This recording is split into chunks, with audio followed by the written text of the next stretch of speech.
বলেন ইমানদার যে কোনো পাপ পাহাড়ের মতো মনে করে, পাপাচার যে কোনো পাপ মাসির মতো মনে করে।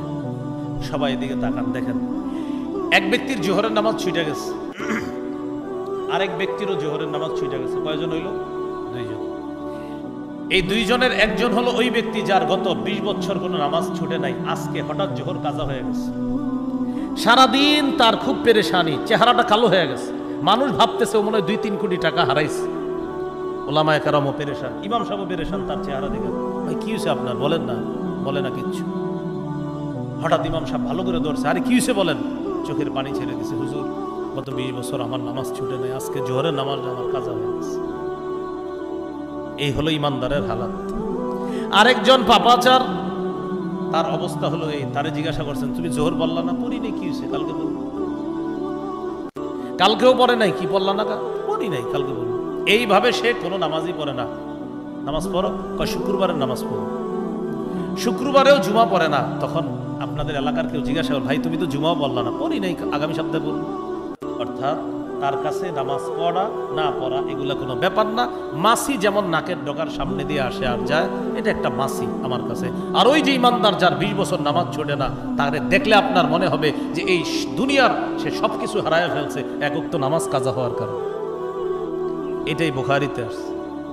আব্দুল্লাহ ইবনে মাসউদ রাদিয়াল্লাহু তাআলা আনহু বলেন, ইন্নাল আবদাল মুমিনা ইয়ারা যুনুবাহু কাআন্নাহু কাঈদুন তাহতা জাবালিন ইয়াখাফু আন ইয়াকা আলাইহি। ইমানদার গুনাহকে মনে করবে পাহাড়, এই পাহাড়ের নিচে আমি বসা, পাহাড় আমার উপর পড়বে, আমি যে কোনো সময় ধ্বংস হয়ে যাব। ওয়া ইন্নাল ফাজিরা ইয়ারা যুনুবাহু কাযুবাবিন মাররা আলা আনফিহি। পাপাচার গুনাহকে মনে করে মাসির মতো, মাসি নাকের ডগার সামনে দিয়ে যায় আর চলে আসে, কোনো ব্যাপার না। তাহলে ইমানদার গুনাহকে মনে করে বিশাল বড় পাহাড়, পাপাচার গুনাহকে মনে করে এটা একটা মাসি, এটা কোনো ব্যাপার না। ব্যাপার না। আল্লাহ আমাদেরকে বুঝার তৌফিক দান করেন। এগুলো আজকের 6 নাম্বার কথা।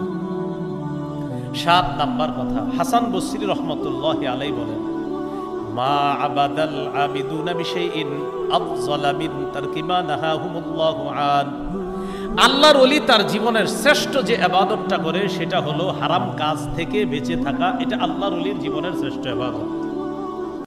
মুহাম্মদুল্লাহ হাফিজ জি হুজুর রহমতুল্লাহি আলাইহি নাম শুনলে আমাদের অন্তরে আসে যে বিরাট বড় এক আল্লাহর ওলি। আব্দুল কাদের জিলানী নামটা শুনলে আমাদের দিলে আইসা পড়ে বড় বীর আব্দুল কাদের জিলানী। হাসান বসরি নামটা আমাদের মাথায় আসলেই মনে আইসা পড়ে যে